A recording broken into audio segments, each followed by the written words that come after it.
Vous êtes-vous déjà demandé comment vous alliez mourir?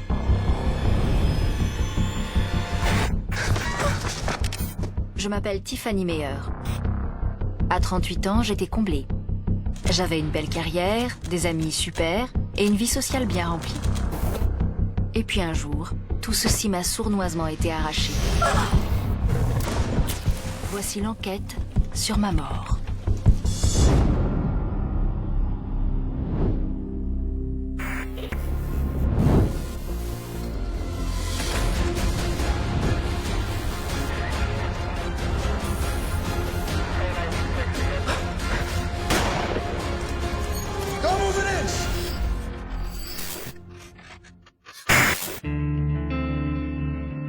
Nous sommes en mai 2013, à Tahlequah, dans l'Oklahoma.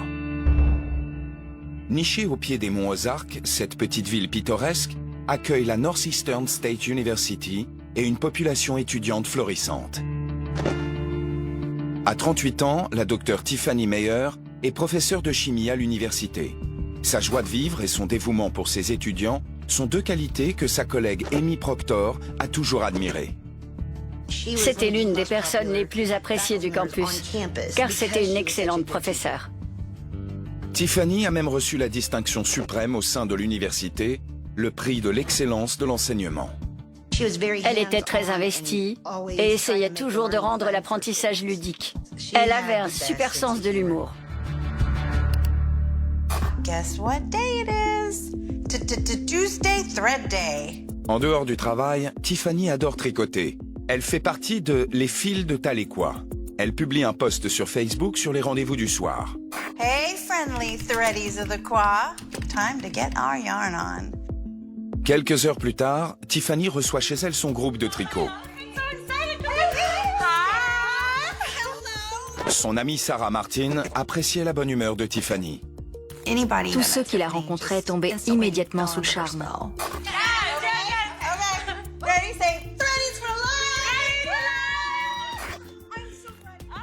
Elle était généreuse et attentionnée.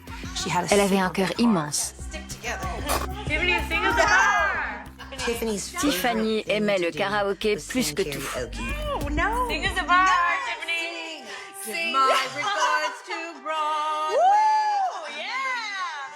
Elle avait énormément de talent. C'était vraiment une grande chanteuse.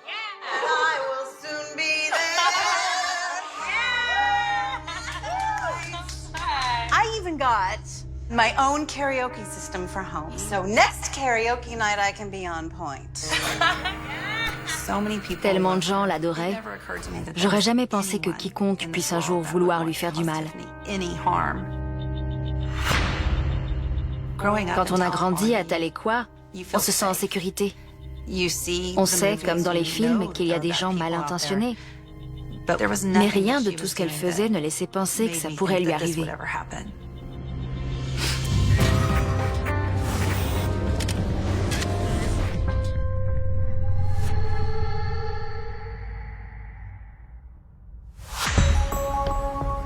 31 mai 2013. Sarah Martin, l'amie de Tiffany, reçoit un message Facebook sur son téléphone de la part de Jimmy Flores, agent de sécurité sur le campus de la Northeastern State University. Il me demandait de le rappeler. Colleagues at Tiffany's have reported her missing. She was supposed to speak at a conference 2 days ago, but she never showed up. Ne pas aller travailler, ça lui arrivait jamais. Tout le monde a compris qu'il y avait un problème.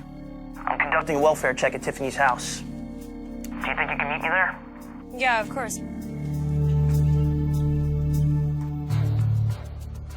Are you Officer Flores? Yes. How can I help?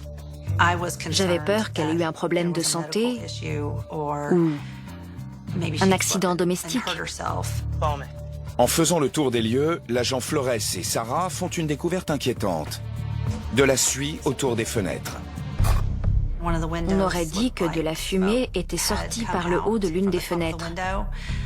Quelque chose clochait. Hi, I'd like to request assistance. Dale Fine, du bureau d'investigation de l'État de l'Oklahoma, est appelé sur place en renfort. L'OSBI entretient de bons rapports avec la police de Tahlequah. Ils ont fait appel à nous pour cette affaire. Sur place, l'agent Fine est rejoint par un agent de l'ATF, spécialiste des incendies, Ashley Stevens. La porte était ouverte. On est donc entré. Il y avait de nombreux résidus d'incendie.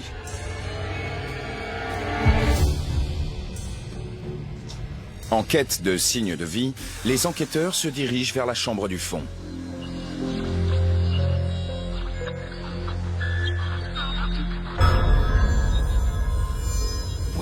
On a découvert le corps de Tiffany allongé sur le lit et recouvert d'une couverture.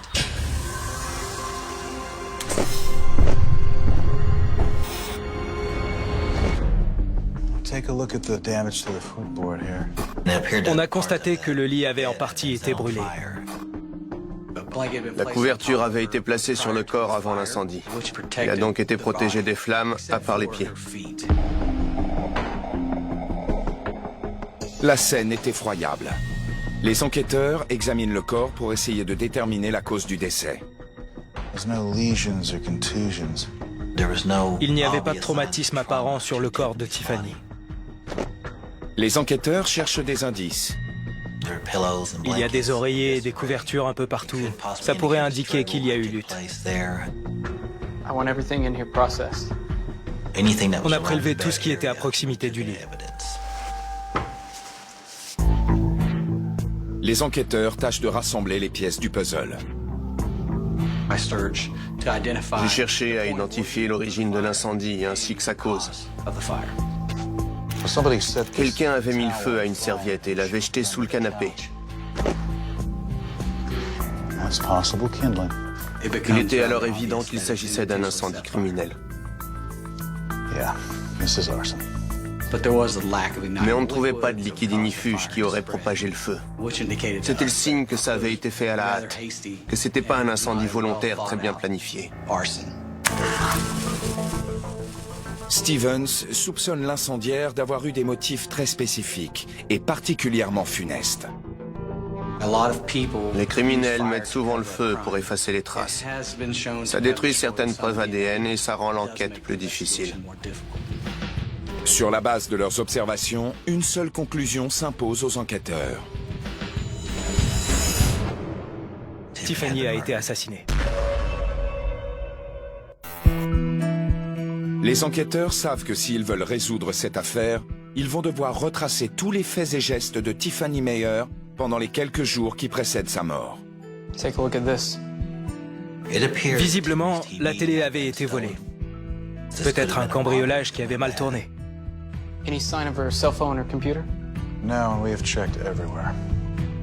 C'était très étonnant qu'on ne les ait trouvés nulle part dans la maison. Les ordinateurs, tablettes et téléphones portables sont essentiels dans une enquête. Les gens s'en servent autant pour leur travail que pour leur vie sociale. C'est une vraie mine d'informations. En ressortant, les enquêteurs annoncent la nouvelle à Sarah Martin. J'avais qu'une envie, c'était de partir en courant. Ça faisait beaucoup trop d'un coup. Alors qu'ils l'interrogent, Sarah fournit un autre indice à la police. Sa voiture n'était pas là. La voiture en question est une Ford Fiesta rouge de 2011. La police quadrille le quartier pour interroger les voisins. Pendant ce temps, l'agent Fine retourne au poste pour informer sa partenaire, Vicky Lyons, et commence à chercher des pistes. La police de Tahlequah a lancé un avis de recherche pour le véhicule de Tiffany. Les enquêteurs ont également publié une annonce pour tenter de localiser la voiture de la victime.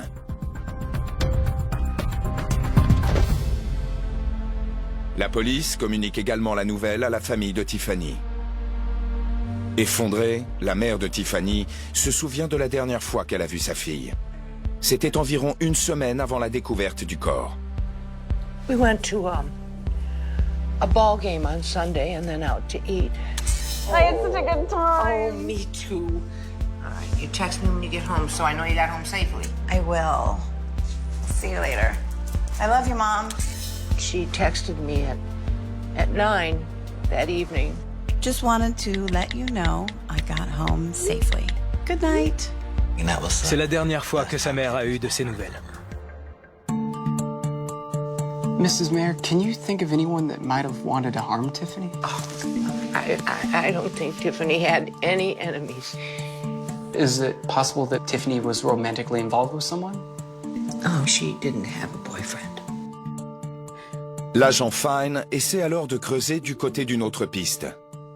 We couldn't locate her cell phone or computer at her house. Do you have any idea where those items might be? Try her office at work.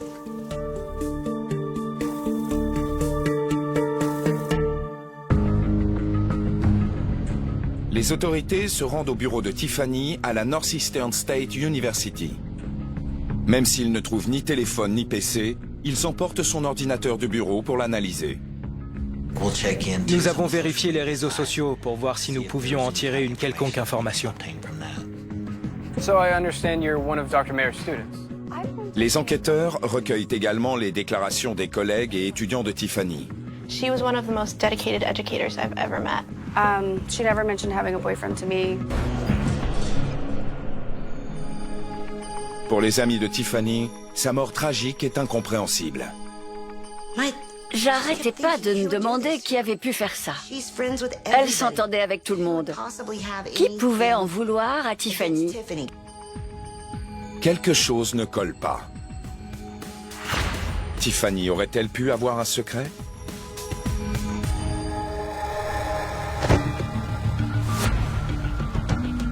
C'est là qu'un élément nouveau fournit une piste aux enquêteurs. Un voisin a vu un homme chez Tiffany quelques jours avant que son corps sans vie ne soit retrouvé. His name's Bo. I think it was her boyfriend. Le voisin a à peine croisé Bo et ne connaît pas son nom de famille. C'est pourtant leur première piste tangible. Mais avec un simple prénom pour information, les enquêteurs doivent découvrir qui est ce Bo. Comment connaît-il Tiffany? Et a-t-il un lien avec son horrible sort?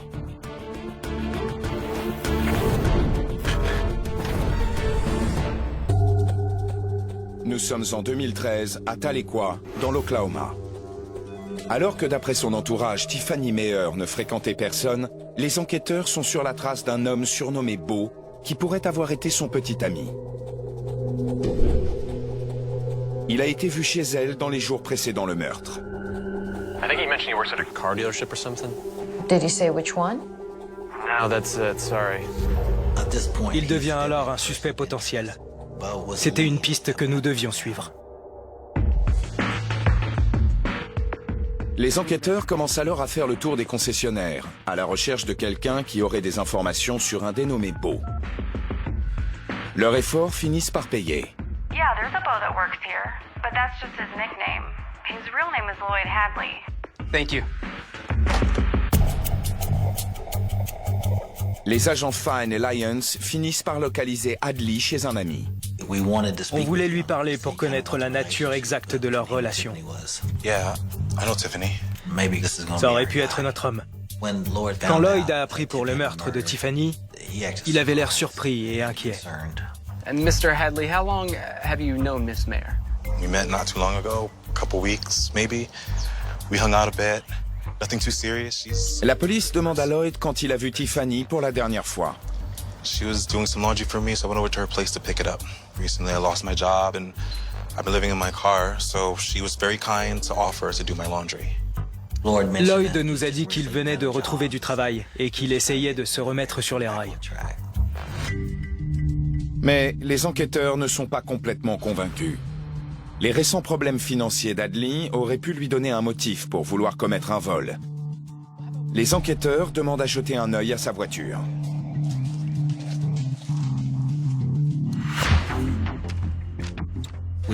En fouillant sa voiture, on voulait s'assurer qu'elle ne contenait pas de preuves le reliant au meurtre de Tiffany. Mais la fouille n'a rien donné. Après tout, Lloyd Hadley ne faisait peut-être pas un si bon suspect. Mais les enquêteurs ont au moins appris que Tiffany avait une vie privée que son entourage ignorait.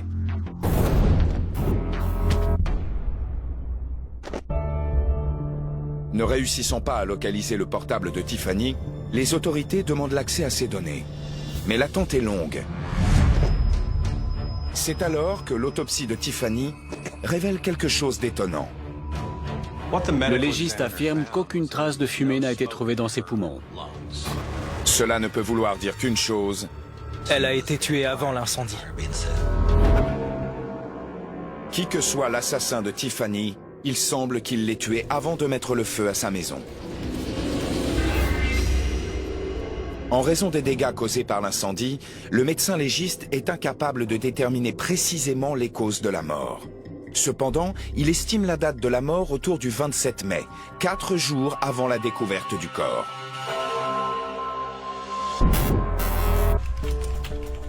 L'autopsie n'ayant apporté que très peu d'éléments nouveaux, une équipe de la police scientifique épluche le contenu de l'ordinateur de bureau de Tiffany. En analysant son historique de recherche Internet, ils mettent à jour une porte d'entrée vers le monde secret de Tiffany. Plenty of fish. She was dating online. Okay, interests. I like to crochet and knit. Ça a été notre première vraie découverte.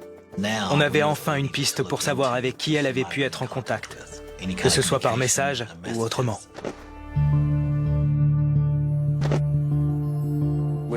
Avec son niveau d'études, elle cherchait probablement à élargir ses recherches pour trouver quelqu'un avec qui passer du temps. Tahlequah est une ville géniale, mais elle ne lui offrait probablement pas les opportunités de rencontre qu'elle avait en cherchant sur Internet. Pour une femme cultivée qui a un doctorat en chimie, il est très difficile de rencontrer quelqu'un avec le même niveau intellectuel. Les sites de rencontres lui offraient probablement un certain anonymat et beaucoup plus de choix. Les autorités veulent en savoir davantage, mais Plenty of Fish est un site canadien et les enquêteurs doivent lever certains obstacles juridiques avant d'obtenir des informations. Nous avons demandé une autorisation internationale. Alors qu'ils attendent que leur demande soit acceptée, une autre piste s'ouvre aux enquêteurs. L'appel à témoins concernant la voiture de Tiffany a porté ses fruits. Special Agent Fine, OSBI. Hi, I think I saw the car you've been looking for. Le témoin a repéré la Ford Fiesta rouge de Tiffany dans un lotissement de Tulsa, une ville située à 110 km de Tahlequah. It's at Stonehaven Villas. Thanks. Le nom du lotissement, Stonehaven Villas, est étrangement familier aux enquêteurs. C'est là qu'ils établissent un lien stupéfiant. Ses parents avaient un appartement dans le lotissement où le véhicule a été retrouvé. Les deux parents de Tiffany avaient déjà été interrogés en détail par les enquêteurs. À aucun moment, ils n'ont mentionné le fait que sa voiture était égarée dans le même parking que le leur. Ça m'a semblé très suspect, car les parents de Tiffany sont les derniers à l'avoir vue en vie.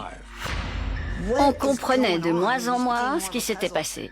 Comment sa voiture avait-elle pu atterrir près de chez ses parents sans qu'ils s'en aperçoivent? Les enquêteurs doivent envisager une sombre possibilité. Ses parents en savent peut-être plus qu'ils ne le disent sur le meurtre de leur fille.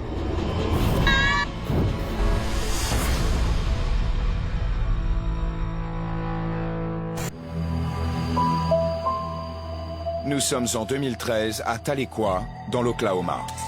Une professeure d'université de 38 ans, Tiffany Meyer, a été retrouvée brutalement assassinée. Son véhicule a été repéré dans le lotissement de ses parents à Tulsa, à 110 km de son domicile. Les autorités envoient immédiatement une patrouille à Stonehaven Villas pour enquêter. Avant de parler aux parents de Tiffany, les agents doivent tout d'abord sécuriser le périmètre. This is it. Red Ford Fiesta matching license plate. Ils examinent la voiture en quête de preuves. Les agents sur place ont relevé les empreintes et traces d'ADN et les ont enregistrées comme pièces à conviction. I think I found something. Les enquêteurs remarquent une trace sur le pare-brise. Nous avons remarqué que sa vignette de télépéage avait été arrachée. Ces vignettes électroniques sont distribuées par l'agence gouvernementale Oklahoma Turnpike Authority pour collecter l'argent des péages. Si elle était encore sur la voiture quand Tiffany a été tuée, elle pourrait fournir une carte détaillée des dernières allées et venues de Tiffany. Une fois la voiture examinée, les enquêteurs se rendent chez les parents de la victime pour les interroger. Is there any reason you could think of why your daughter's car was parked here, by your house? I have no idea why on earth her car was here. Ils n'étaient pas en mesure d'expliquer pourquoi la voiture était là. Pourquoi la voiture volée avait été retrouvée devant chez eux. Bien que ce rebondissement soit inattendu, les enquêteurs ne trouvent aucune raison tangible de soupçonner les parents de Tiffany. Rien de ce que nous ont dit les parents n'était suspect. De plus, la mère leur communique un document qu'elle espère utile à l'enquête. Well, I made an additional list of things that I know were missing. The biggest thing was her Kindle, because she never left home without it. Les enquêteurs prennent bonne note. Convaincus que ses parents ne sont pas impliqués dans son meurtre, ils doivent continuer à fouiller dans la vie intime de Tiffany pour découvrir ses secrets.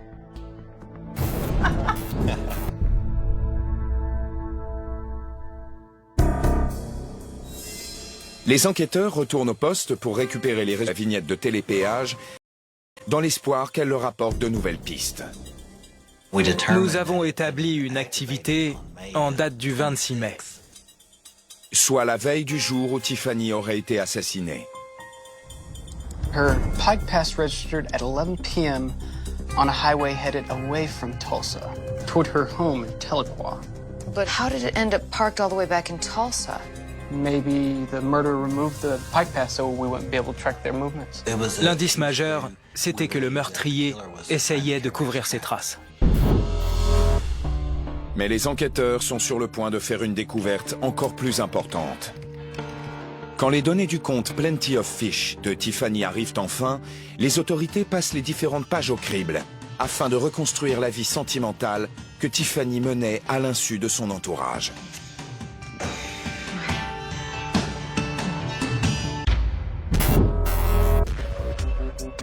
L'historique montre que Tiffany a ouvert son compte début mai sous le pseudo Letters Babe. Tim 2000R. Hello, beautiful. Elle chattait avec plusieurs personnes. What are your hobbies? Ces personnes étaient de potentiels suspects, puisqu'on cherchait l'assassin de Tiffany. Foot massages. La plupart des conversations semblaient inoffensives. Tiffany et ses prétendants échangeaient sur leur travail et leurs plans pour le week-end. Aww. Un nom retient pourtant rapidement l'attention des forces de l'ordre. La dernière personne à avoir chatté avec Tiffany est Can I Find Her 1980. Puis plus aucun contact avec aucun des différents profils de rencontre. C'était à considérer. Mais quand les enquêteurs tentent d'accéder à ce profil utilisateur, ils font une drôle de découverte. Ce fameux Can I Find Her 1980 a fermé son compte sur le site 6 jours après qu'on a retrouvé le corps de Tiffany Meyer. C'était le signe patent que le détenteur du compte essayait de cacher quelque chose. Il pourrait bien s'agir de notre suspect. Les enquêteurs font immédiatement une demande auprès du site Plenty of Fish pour avoir accès aux données personnelles de cet utilisateur. Ces données vous renseignent sur l'identité de la personne derrière le pseudo et sur tous ceux qui ont eu des contacts avec elle. Bien que Can I Find Her 1980 ait supprimé son compte, l'historique de leur conversation est conservé sur le profil de Tiffany. Maybe you can come over and sing karaoke with me sometime. I'd like that. I'm not sure you will. I'm a terrible singer. Apparemment, ce mystérieux interlocuteur habitait tout proche. Et ce flirt virtuel est vite allé plus loin. I'm going to a baseball game with my parents this weekend. Maybe we can meet up later that night. Sounds good to me. It's a date. Yay. En attendant de recevoir plus d'informations de la part de Plenty of Fish sur le profil de Can I Find Her 1980, les enquêteurs obtiennent une nouvelle piste, grâce à leur demande de relevé concernant le portable de Tiffany. Nous voulions connaître l'historique de ces appels, mais aussi de ces textos. En parcourant les relevés téléphoniques de Tiffany, il tombe rapidement sur un numéro. On a commencé par identifier le dernier numéro composé par Tiffany. C'était le 26 mai. Les enquêteurs pensent qu'il pourrait s'agir du numéro du tueur. C'était un élément majeur. Les relevés de Tiffany montrent autre chose. Elle écrivait beaucoup de textos, surtout à ce numéro. Mais seule l'heure d'envoi des textos figure dans les relevés, pas leur contenu. Et l'identité du titulaire non plus. The records only indicate the phone number, not the name the phone was registered to. La dernière personne que Tiffany a appelée et la dernière personne avec qui elle a chatté sur le site pourraient-elles ne faire qu'une? Les enquêteurs appellent le numéro.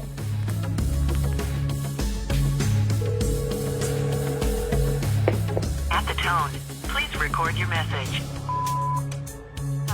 Nous avons essayé à plusieurs reprises de contacter ce numéro de téléphone. At the tone, please record your message. Sans succès. Please record your message. Les enquêteurs ont eu accès au relevé téléphonique de Tiffany. Ils font alors une nouvelle demande pour ceux du numéro mystère. Mais la réponse qu'ils obtiennent est déconcertante. Le nom que nous avons obtenu est Big Daddy. I didn't realize you could register a phone number under an alias. On s'est demandé comment on pouvait avoir un abonnement en donnant pour nom Big Daddy. À ce stade, nous savions que ces informations n'étaient pas fiables. Il nous fallait donc passer par des voies détournées pour essayer de découvrir à qui ce numéro de téléphone appartenait. Les relevés fournissent un indice précieux. The subscriber information lists an address in Tulsa. Tulsa? That's where the car was ditched.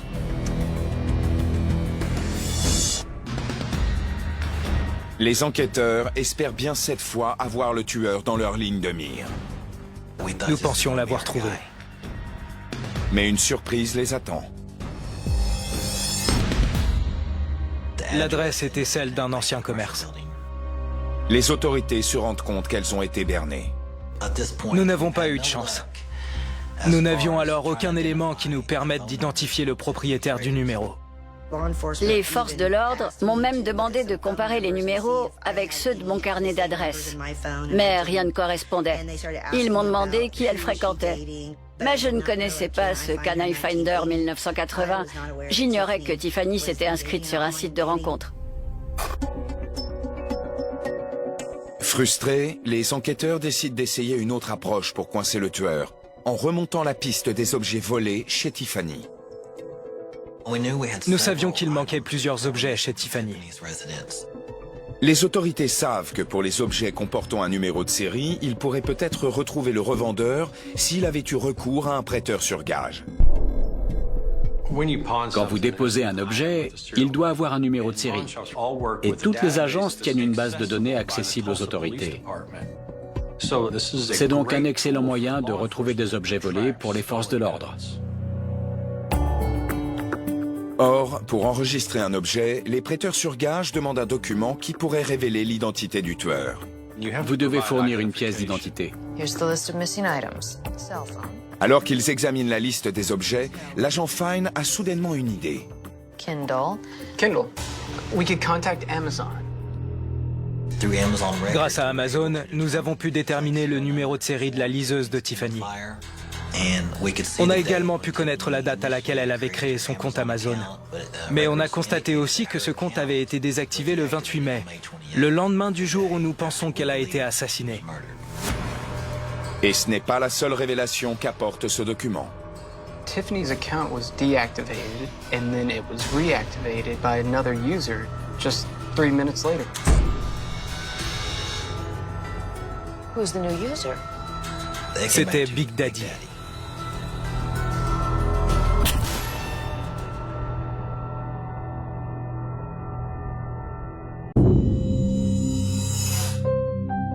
Nous sommes en 2013 à Tahlequah, dans l'Oklahoma. Les enquêteurs sont sur les traces de 2 suspects dans le meurtre de Tiffany Meyer. Hey, stranger. Can I Finder 1980 est le dernier homme avec qui elle a échangé sur un site de rencontre. Puis il y a Big Daddy, le propriétaire d'un numéro vers lequel elle envoyait de nombreux textos. Et maintenant, ils viennent de découvrir que la liseuse qui avait disparu de chez Tiffany a été réenregistrée sous le nom d'utilisateur Big Daddy. C'est la deuxième fois que le nom de Big Daddy apparaît. Ce nom joue clairement un rôle important dans cette enquête. Les enquêteurs espèrent que si Big Daddy a vendu la liseuse à un prêteur sur gage, ils seront en mesure de découvrir son identité. We got a hit. It looks like a pawn shop in Tulsa recently acquired a Kindle with the exact same serial number. On était contents, car on savait qu'on allait enfin découvrir qui avait dérobé la liseuse de Tiffany à son domicile.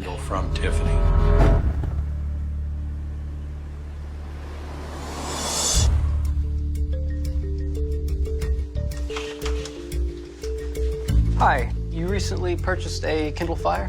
It matches the serial number here?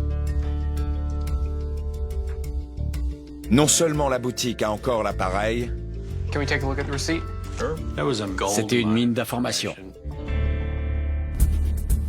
Le nom associé au dépôt de la liseuse était celui de Joshua Schneider. On a donc découvert la date de naissance de Joshua, ainsi que son adresse. Ça nous a mis sur la voie.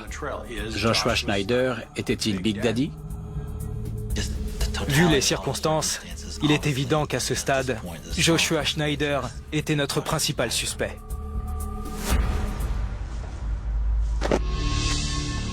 De retour au poste, les enquêteurs vérifient les antécédents de Joshua Schneider.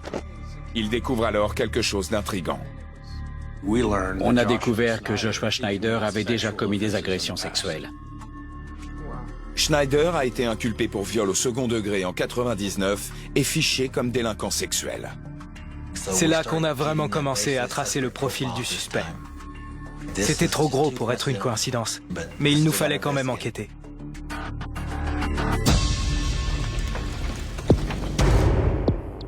Les relevés demandés à Plenty of Fish sont enfin arrivés.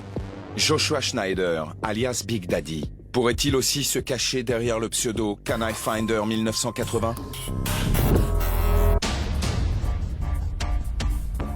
Unfortunately, Plenty of Fish users sign up anonymously, so there's no real name linked to the account.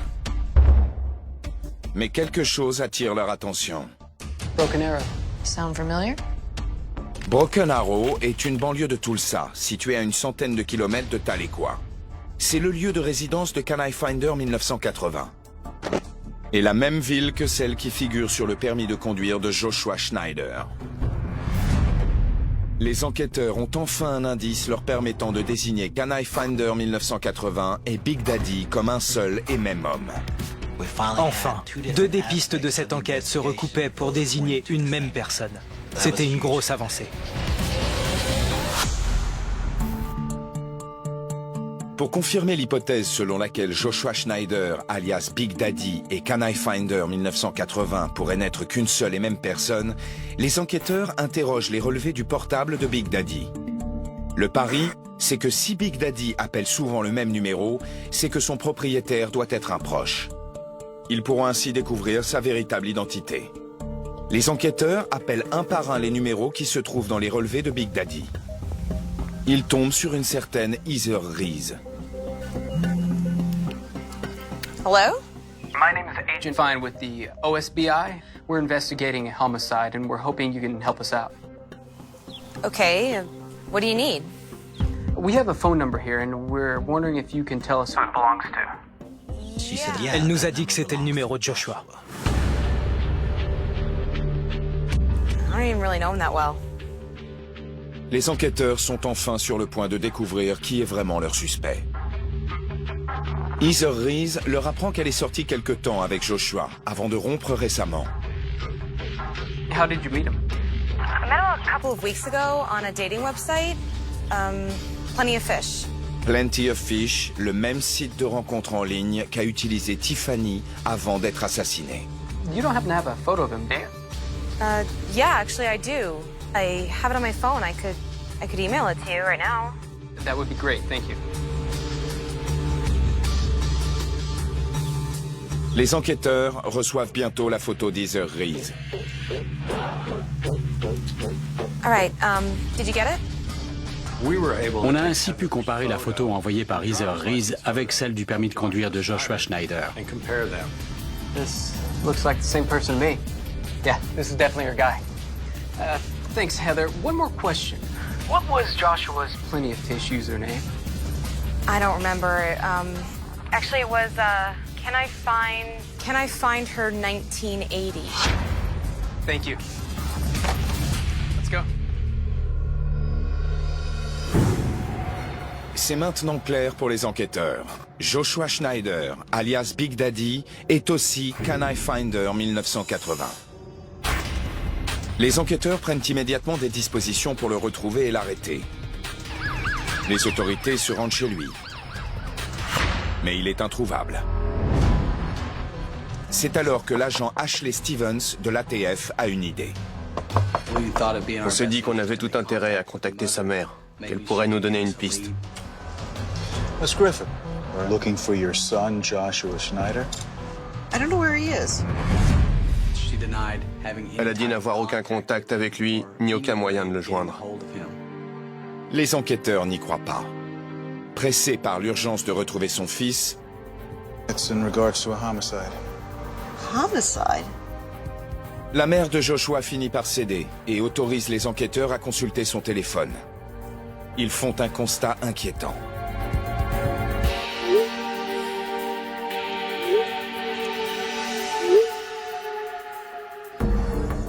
En réalité, elle a prévenu son fils de la venue des enquêteurs.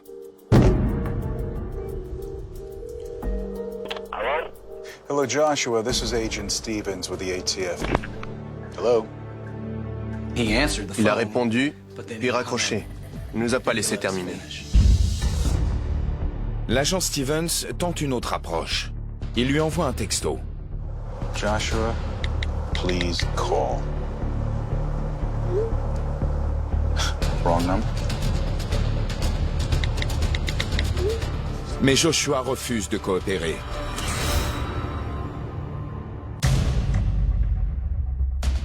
La cavale de Schneider dure 9 jours. Puis, le 27 juillet 2013, une femme appelle avec des informations. My friend is running from the cops. His name is Joshua Schneider. Elle dit aux agents que Joshua est reclus dans une zone reculée. He's at a campsite in the wooded area to the right. En quelques minutes, des officiers étaient sur place pour le localiser. Les enquêteurs tombent rapidement sur un campement. Joshua a finalement été arrêté et placé en garde à vue. Dans le sac à dos de Joshua, la police a trouvé quelque chose qu'elle cherchait depuis longtemps. Joshua avait le téléphone de Tiffany.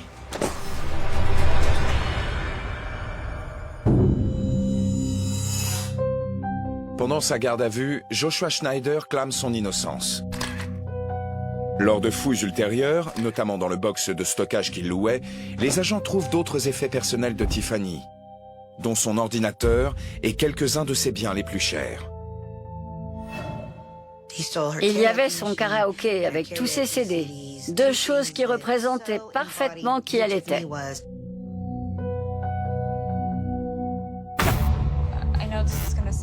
Lors d'entretiens complémentaires avec d'autres femmes que Joshua avait rencontrées en ligne, les autorités confirment la correspondance avec Can I Find Her 1980. Ils établissent également le mode opératoire de Joshua Schneider. Joshua Schneider avait l'habitude d'utiliser ce genre de site pour rencontrer différentes femmes, puis leur voler des affaires. Nous avons également pu établir son lien avec la mort de Tiffany grâce à l'ADN. Son ADN a été retrouvé sur les draps, ainsi que sur le volant de la voiture volée.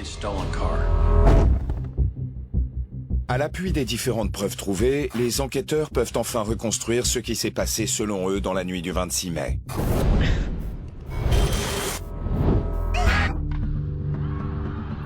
Après le match de baseball, Tiffany a raccompagné ses parents chez eux dans leur lotissement. I love you, Mom. I love you too. Ensuite, elle arrange son rendez-vous avec Joshua. Hi, stranger. Il semblerait que Tiffany ait fait la connaissance de Joshua ce soir-là près de chez ses parents. So what do you want to do tonight? I was thinking we could just hang out, you know, get to know each other. Great. We could go in my car and I could just drop you off after. Sounds like a plan. Visiblement, ils sont rentrés avec la voiture de Tiffany jusqu'à Tahlequah, où ils ont passé la soirée ensemble.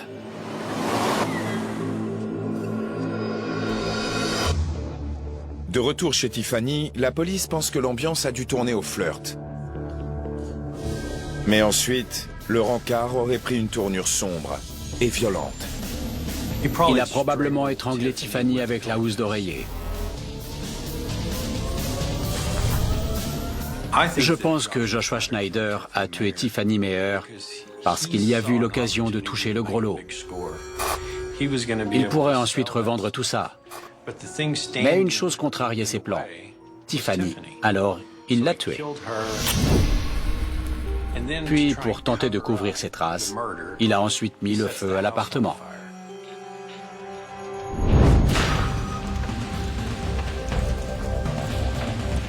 Tiffany morte et le vol accompli, Joshua retire la vignette de télépéage du pare-brise et ramène sa voiture au parking du lotissement de ses parents. Il a dû transférer le butin dans sa voiture et abandonner celle de Tiffany. Nous sommes le 29 mai 2015. Joshua Schneider est condamné pour meurtre au premier degré. Le juge a condamné Joshua Schneider à la prison ferme à vie.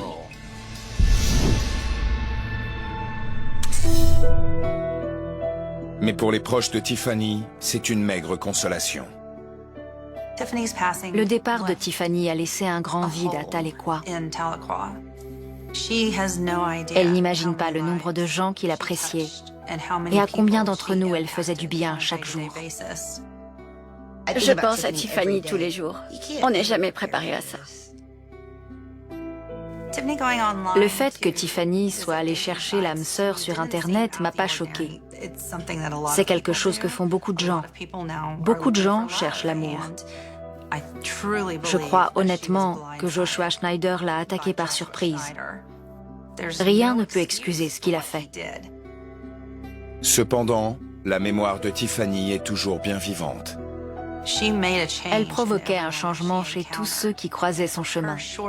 Le temps de sa brève existence dans notre petite ville, elle a su se faire un nom. Après sa mort, la Northeastern State University a honoré sa mémoire avec un prix. Ça s'appelle le prix Tiffany Meyer. Chaque année, l'université le décerne à une personne qui a durablement marqué son entourage comme Tiffany. Celui qui le reçoit a la lourde tâche d'être à la hauteur.